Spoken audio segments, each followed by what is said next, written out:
Assalamu alaikum. I actually wasn't on your list of speakers today, but they heard how much I love a microphone.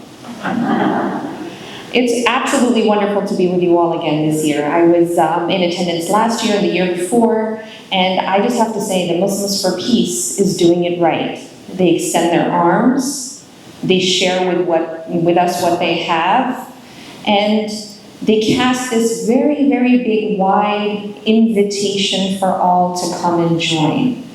And that's exactly why we're here today, because we were invited and we decided to come and break bread together and enjoy each other's company and learn from one another in the interfaith space.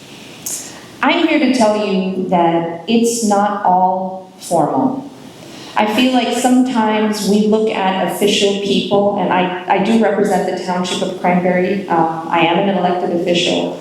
But prior to that, my work in the interfaith space was as strong as it's ever been.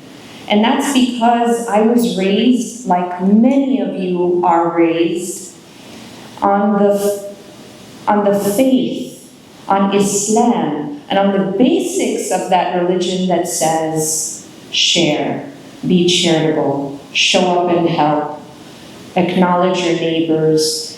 All of that didn't come with the caveat of acknowledge your neighbors that are Muslim, share with people that are Muslim, take care of orphans that are Muslim. That part never existed.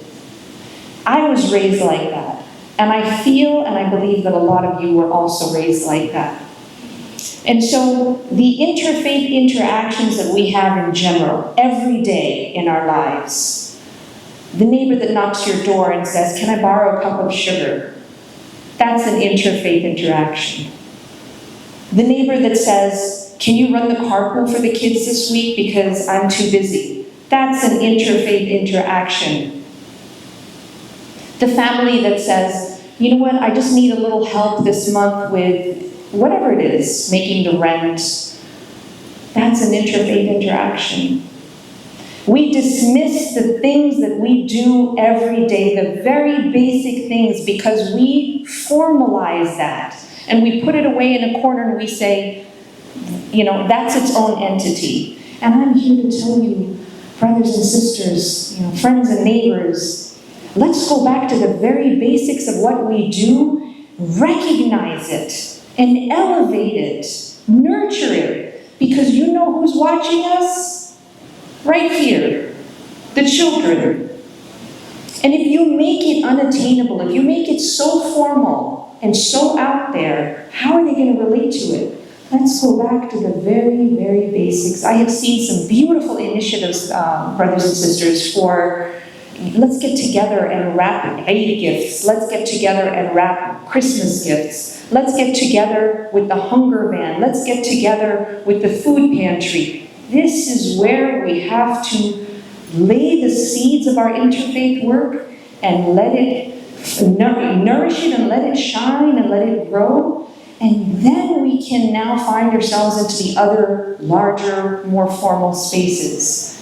But don't dismiss the very basics, because in this journey of interfaith, we have to take that younger generation with us. And we have to let them recognize what they're doing. So I am so proud of the work that Muslims for Peace does, and I'm so proud to support them in how they do it. My last sort of nod to them, I think, will be the beautiful Ramadan lighting that they did, the crescent lighting a couple of days ago. For any of you that were not there, every faith was represented, mashallah.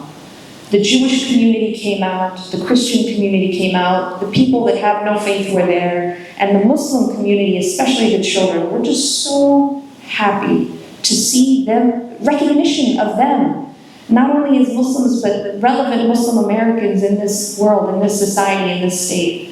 So kudos to Muslims for Peace, and people doing very similar work in similar spaces. It's the most necessary thing, I think, that we can do in a society. People talk about when you establish a mosque, you establish, zakat funds and all these things.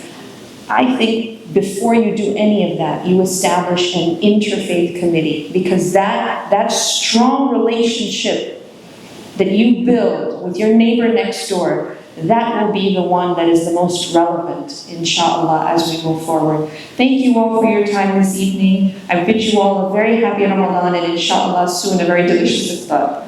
Fi amanillah.